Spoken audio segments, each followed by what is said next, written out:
আপনারা দেখলেন স্বামী বিবেকানন্দ কুমারী পুজো এর নির্দেশনায় আমি ছিলাম।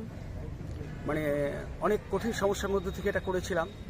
হিন্দু, মুসলিম, খ্রিস্টান যে ভেদ বেদান্তর, তাকে এক জায়গায় জুড়েছিলেন স্বামী বিবেকানন্দ।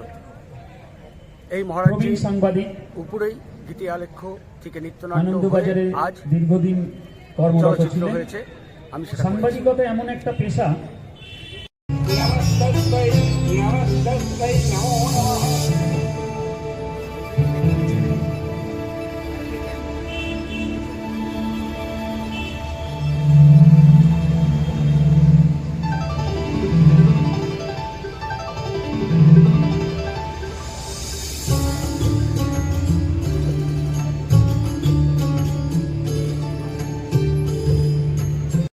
ততপর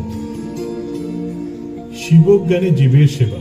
আশীর্বাদ করুন পিতা, আমি যেন সারা জীবন এই মানব পূজা করতে পারি।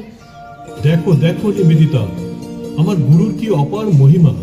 পূজার বেদিতে বসে আছে এক মুসলমান কন্যা, আর পূজার উপাচার সাজিয়ে দিচ্ছ তুমি, এক খ্রিস্টান সেবিকা।